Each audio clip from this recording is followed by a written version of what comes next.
gusto ko lang maki-extra dito. Kumustahin kayo bago ako umuwi.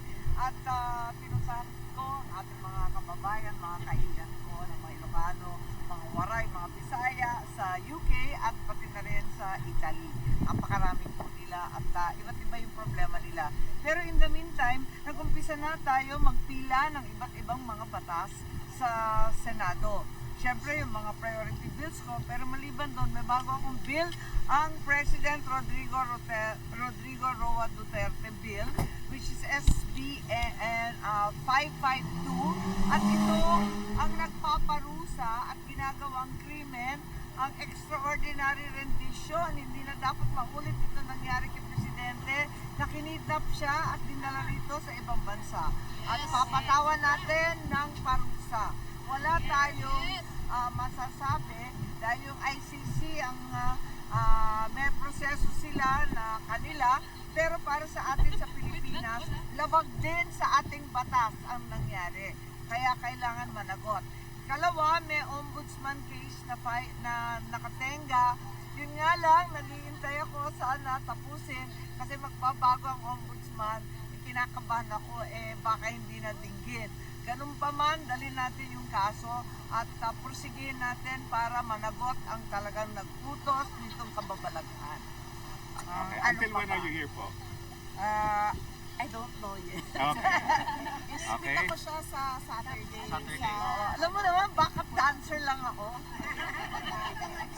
Kanina, hindi ko na binanggit sa inyo, napag-usapan namin sa loob ni Pangulong Duterte, si Senator Amy.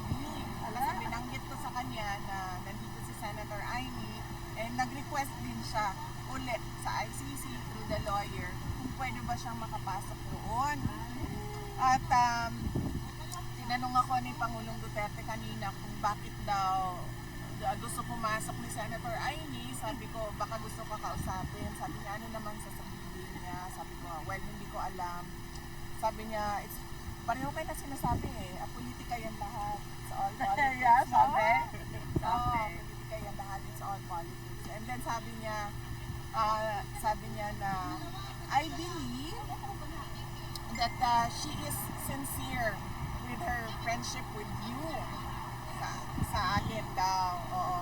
Kasi sabi niya, pwede naman siya hindi makipagkaibigan sa iyo Pero nakikipagkaibigan siya sa iyo. Sabi niya, yun ang nabanggit niya kanina. On another question, Senator Amy Marcos, tatlong senador po ang propose a resolution to do a house arrest with respect to the interim release of President Rodrigo Roa Duterte. Will you share or will also vote for this resolution to be? Siyempre talagang ako'y nakikiisa sa kanila. Pero sa kabila nun, alam ko rin na hindi tayo papansinin ng ICC. Ano man ang ipataw dyan. Kaya pursigihin natin, maliban sa resolution dyan sa Senado, na baka naman baliwalain lamang. Pursigihin pa rin natin ang pag-iipon ng ebidensya at pagtatanggol kay Presidente sa loob ng proseso nitong ICC. Baka naman madaan sa tiyaga at sa dasal. You? Last question po. Senator Amy Marcos, you urged the Malacanang to write a comprehensive report with respect kung ano po nangyari and with respect to the involvement of the First Lady, Liza Marcos. Are you also going to open an investigation to look into this matter? I think Senator Robin has already initiated an investigation. Yun ang nabasa ko sa dyaryo pero hindi pa kami nagkakausap. Ganun pa man, ang akin mas maigi dahil nababalabag at nagugulanta ang buong tambayanan tungkol na dito sa cocaine overdose na nauwi sa pagkamatay ng isang Pilipino sa ibang bansa. Ang laking kahihiyan at ang balita, may mga opisyal sa event na yon dahil Manila Film ang talagang pinopromote nila. Kaya kinakailangan alamin natin kung ano nangyari. Sa Malacanang naman ako nananawagan na kung maaari ipaliwanag nila para yung inosente hindi pagbintangan at yung may kasalanan o yung may accountable baga kinakailangan managot.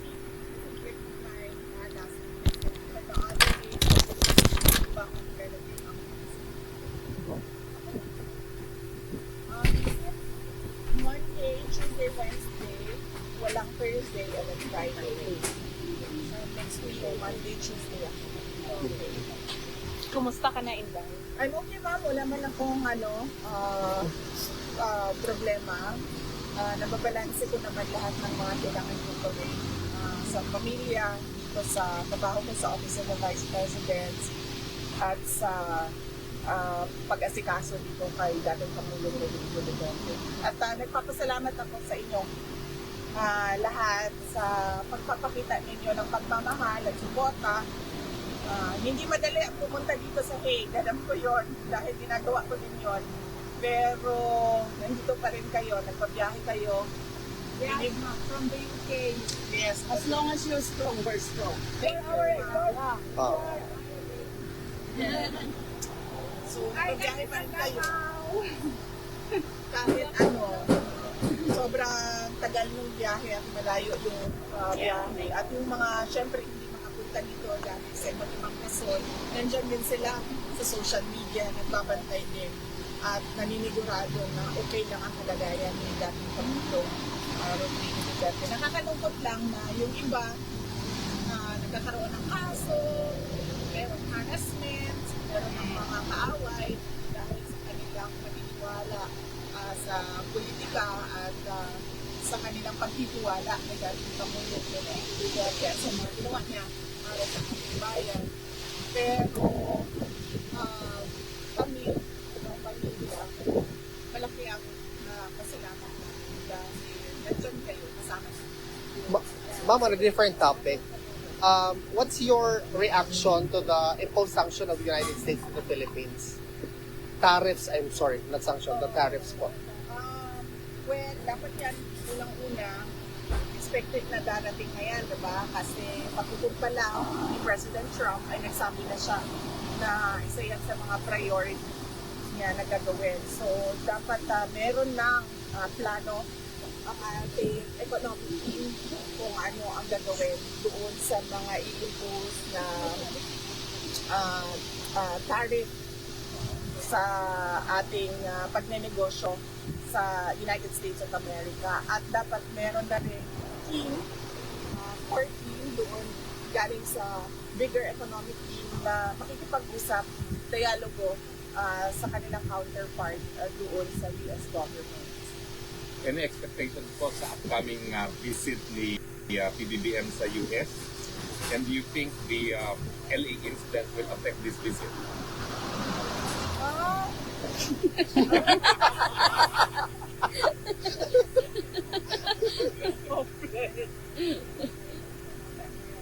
Yes.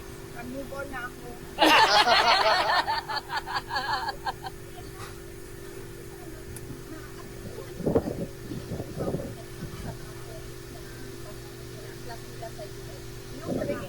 Yes, ma'am. Yung sabi na yun, maapektuhan talaga yung trade natin. Hindi natin alam kung gaano kalaki, hindi naman natin nakikita yung fund ngayon. Pero yung trade, yes, meron talaga. Ano ba nang bababayin pa rin natin? Well, sana hindi. Sana maganda yung preparation ng economic ng ating administration sa question and impact. VP Inday, what is your reaction that it seems that lahat na lang ginagawa nila to link the Dutertes with all the things that's happening right now, particularly dun sa sinasabi nila ngayon, recently yung missing Sabongeros incident.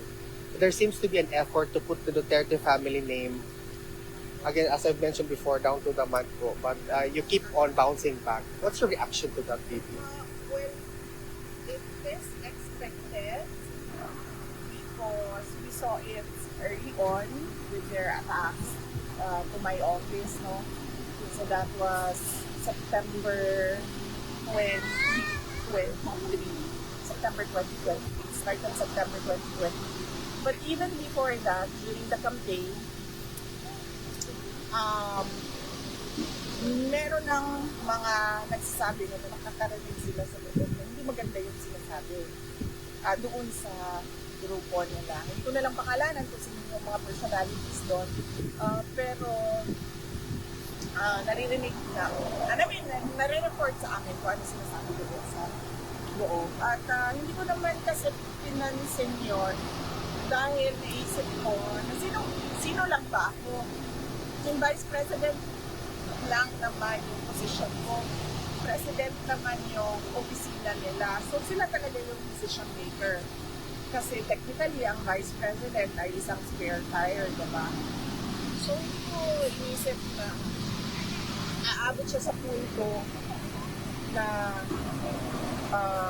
pati yung trabaho ko ay maaapektuhan at pati yung pagtatrabaho ko ay pilit nila para i-clip yung wings ng Office of the Vice President to help our countrymen. So, yun ang hindi ko in-expect. Last question. Hindi ko rin in-expect na aabot sa ganito yung bayan natin na wala nang nangyayari. As I said before, na it seems that we're on a road to perdition. And right now, I think it's hopeless. I don't see any road going back to that road where there was unity and continuity of the legacies of the President. Thank you, VP. Actually, ma'am, we talked about this before, about sa mga pictures, ma'am, kasi ang daming mga, about sa pictures ni Tatay Digong na lumalabas ngayon sa internet. Ano lang po, ma'am, na hindi totoo. Meron akong nakita na photo na nasa hospital bed. Mukhang nasa hospital bed siya. At meron siyang hospital bracelet, no? Name tag sa hospital. Hindi totoo yung photo na yon at walang photo na lumalabas galing sa loob.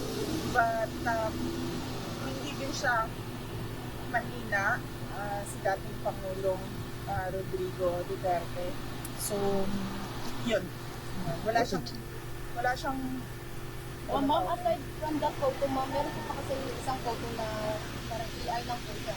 So, ako sana ipakita ko guys ito sa mga ganito. Wow.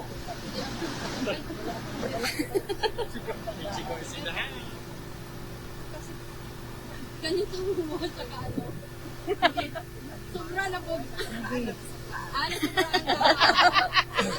At least matapos po sa mga tao nga dito. Thank you, VP. Ma'am, walang photo na release ni PRRD from the detention. Wala. Ma'am, why can't you not release a picture of PRRD? Hindi pwede. Hindi pwede. Wala allowed. I see. Wala silang allowed. Hindi pala pwede. Can you say something? Ma'am, any updates about the possible Metro Bulletin and possible picture? wala pa. After our meeting this afternoon, I will meet the lawyer and then discuss about the photo and the medical. Okay. That is even possible. I just want to say something. I believe that winner never quits and quitter never wins. What assurance you could give us that you will be our president in the 2020? For that assurance, you will be our president in 2020. Aga pa. I would like to thank you for your support, your trust and confidence in me. And in time, we will get there. Yes. That is the best assurance. Okay. Ma'am, maraming first-timers, so we have time for Picture. photos po. Ah, sir, Can I really ask everyone to give way muna sa mga first-timers? This way, please. This way. sir, may tanong siya, sir. May tanong siya. First time ako makakita.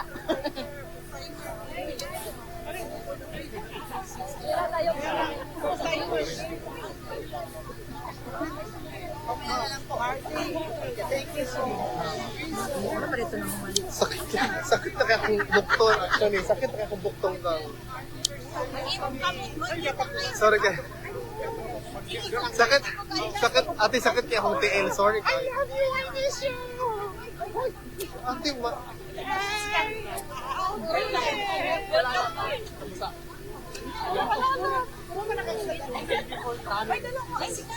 Ay, wow, nagpa-ice cream si Madam. sakit kaya akong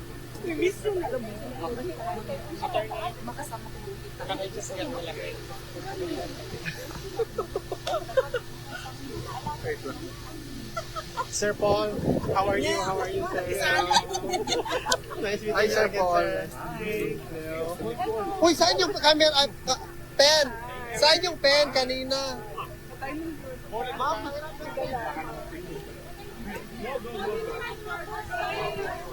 Hi, live! Asan ang live? Hi, Madam Amy. Hi, live! Amy Marcos is... Hoy, si Ivy! Si Madam Ivy! Hoy, nandito!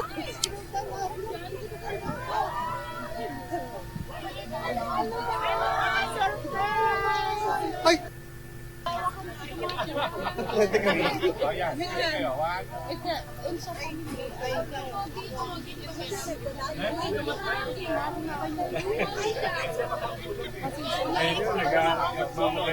Wala.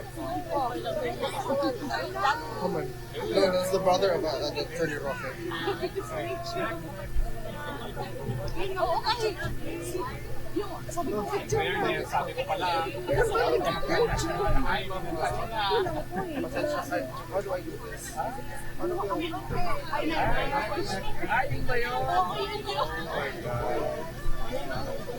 Someone!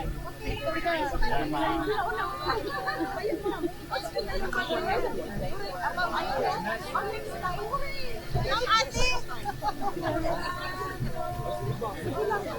Thank you, Ma'am, it's my honor. Doon konti lang.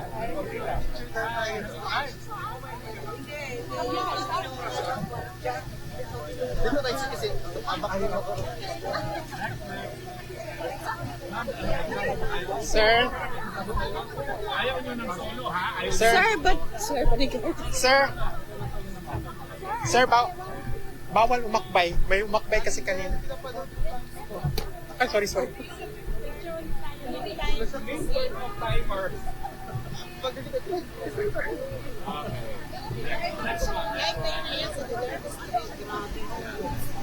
Ayan na! Surprise! Sige, go, go. Surprise! Okay, next. Correct!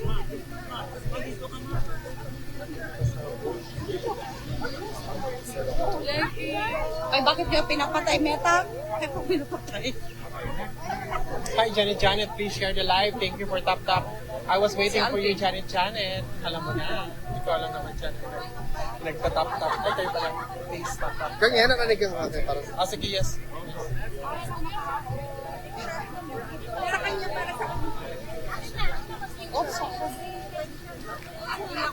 Yes, kasama po natin ngayon Senator Amy Marcos. Thank you for your support.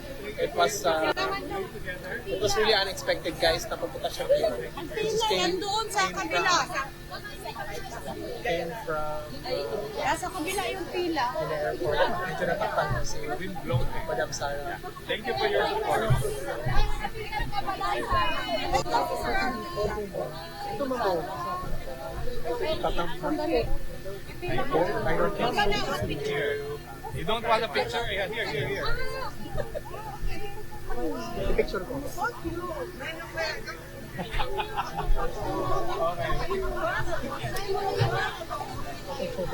Ayan, go. Ano ka kayo? Papapapirma lang daw.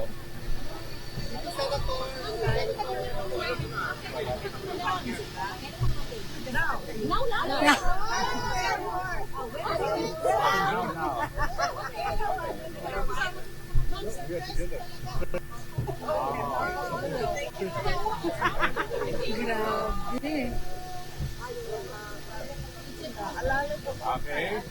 Next. Okay na po. Next. Thank you.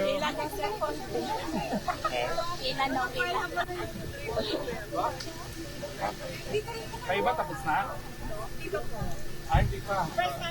Ito. Ma'am. Go. Tapos na kayo. Tapos na. Yung tapos na po. Alam ko na ha. All the way from UK. Okay, next. Oo nga eh. Konti na lang naman po. Konti na lang. People, we have to rush, ha? Please, let's cooperate.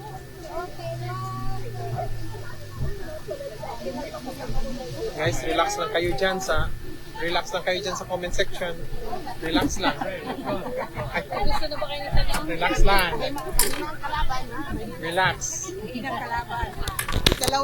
Dalawang cellphone camera. Correct, correct. Naghanap yung 3 million kilos